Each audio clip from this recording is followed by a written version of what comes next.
Κύλησε μια μέρα από το βουνό. Πήγε για ένα μπάνιο στο γυαλό. Πήγε στο γυαλό για να λουστεί. Απ' τη ζεστή για να δροσιστεί.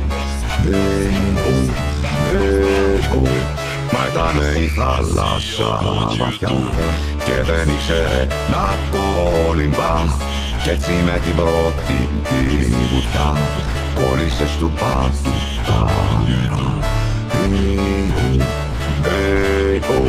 Βρε βουνό, βρε βουναλάκι, η κορφή σου ένα νησάκι κι οι χαράδρες σου κριτσόνες κι αδελφίνια και γοργόνες.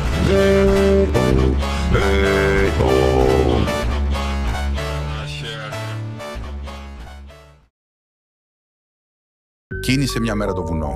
Πήγε για ένα μπάνιο στο γυαλό. Πήγε στο γυαλό για να λουστεί, απ' τη ζέστη για να δροσιστεί. Μα ήτανε η θάλασσα βαθιά και δεν ήξερε να κολυμπά. Κι έτσι με την πρώτη τη βουτιά κόλλησε στου πάτου τα νερά. Βρε βουνό, βρε βουναλάκι, η κορφή σου ένα νησάκι κι οι χαράδρες σου κρυψώνες για δελφίνια και γοργόνες.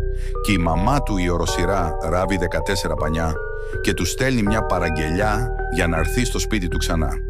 Αυτό το βουνό είναι ένα κράτος μέλος υποδοχής και αλληλεγγύης και της Αυστρίας και της Μαϊμού σε ερωτήσεις δημοσιογράφων που δεν ασχολείσαι μαζί μου στο το ενεργειακό κόστος τροφοδοτεί με ενέργεια λέγοντας ότι θα κρατήσει το παιδί σας.